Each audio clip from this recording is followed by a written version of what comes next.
So the time to beat, 66.04 by Marius. And next time you're walking down the street or you have a skip delivered to your house, just take a look at just how big these things are. They're not made of wood, they're made of solid iron. And if that wasn't bad enough, of course, they've got all these objects to throw in as well. Well, Marius just plonked that in, so does Zavikas. The chase is on now, not just for a fast time, but these guys really making their bid now to become the world's strongest man for 2004. One object to go.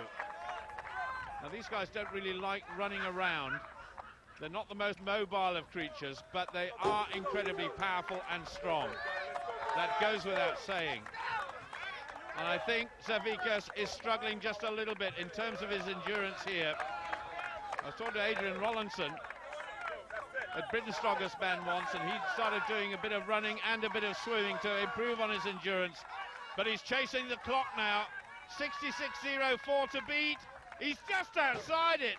That was so close. 66.93, and in fact, he's down in third place behind Vasil Verastyuk as well. For me, this is just an honor thing. I had 3 bad events. I just want to show everybody that I still am one of the absolute strongest men on this earth. And with some luck, I can even get onto the podium. I tell you what, it would be a remarkable performance if he did make it onto the podium. He was quite a few points behind everybody else at the halfway stage, but he is beginning to make a move now on the leaders. Are you ready?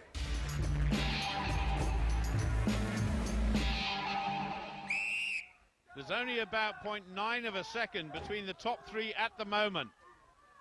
Now, we're talking about mobility before. When we saw Zavikas, this guy is mobile. He can run. So it's all about the endurance factor, not the strength. We know he's got that. That goes in easily enough. He's worked on a farm in Sweden for many, many years. He's used to hard manual labor for long periods at a time. And I just wonder whether that will do him the world of good in this event. The designers of these events must have had a thought as to what sort of effect it would have on everybody when they put these, I can't call them games, they're real tests, when they put them together. But I think Magnus Samuelsson will thank them for that. He's well suited to this. And now he's chasing the clock, just as Zavikas did before him and everybody else. It is quick. It's very quick, in fact. I wonder if the Swede can get victory number 2. Yes, he can. 59.71. Everybody applauds Magnus Samuelsson. And he is making that move on the leaders. But by how much, we'll have to wait and see. Samuelsson in a class of his own there, 7 seconds clear of the field. And Pudzianowski has given himself an outside chance by coming second, although it's very much an outside chance. It's Zavikas or Vereshchuk, you would think, for the title. And when you're writing the ideal scenario for deciding who would be the world's strongest man, it would all come down to the last event and the Atlas Stones. And that's exactly what it does.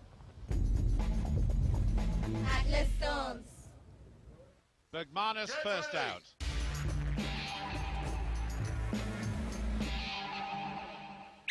Well, Raymonds is going on his own because of the withdrawal of Sven Karlsson. And in recent years, the Latvian has finished in 3rd place, in 4th place. And I fear now he's destined to finish in 5th place, but he wants to try and finish with a flourish. He's certainly capable of lifting all 5 stones, no doubt about that at all. A massive 160 kilos, stone number 5 weighs. A little bit of trouble with that one. It's very difficult to get a grip on those stones. It's a very awkward shape, unless, of course, you've got great long arms. It does help to wrap them around the stone and get a grip on your knees and then roll it up, your thighs, onto your chest and then up on the platform. This is all about pride now for Raymonds. He hasn't got a chance of winning the contest, so I hope the crowd will rise to him. He's putting on quite a show here and determined to get that 5th stone.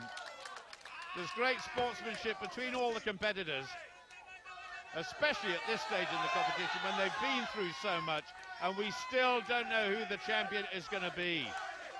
It's that close. It's one of the most exciting contests we've seen in years, and that is the end of Bergmanis' challenge for this year's competition. He will finish down in 5th place. A classic confrontation now between Mariusz Pudzianowski in defence of his title and Magnus Samuelsson. Defending champion Mariusz Pudzianowski really needs to win the Stones, but he's going against the world record holder in Magnus Samuelsson. Well, believe me when I say that Mariusz has got a chance of winning this title, but it all depends on his performance here. 5 stones required, and of course he's going against the clock as well. And if either of the last 2 competitors, Zavikas or Verhastyuk, finish in 4th place or worse, and Mariusz wins it, he might win that 3rd title. I'm surprised at Samuelsson. Normally Samuelsson is the king of the stones, but so far it's Mariusz who is the king. But will he be world's strongest man? That is the big question mark. Samuelsson, an agonizing 5th and final stone, but a superb time by Mariusz, 27.13, and he will have to wait and see if he can become the champion for a 3rd time.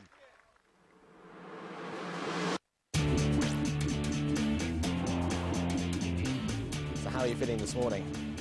I feel good. Confident? Yeah, You've been 2nd for the last 2 years, so how are you going to approach this? I have to win. And Vasil, how did you sleep last night? Нормально. Normal. Is that good or bad? Это не хорошо и не... Just normal. Nормально. Any special tactics today? I'm only competing with myself. If I do well, then I'll win it all. Well, very, very best of luck to both of you. So can the title go Lithuania's way, or can it go to the Ukraine? You're about to find out. Last year, both Verhastyuk and Zavikas finish on the podium. This year, it's down to the Stones, and one of these guys will be crowned the world's strongest man. Well, there is an outside chance, of course, that Mariusz could retain his title, but it really is a long shot. Verhastyuk off to the quickest start, being chased down by Zavikas.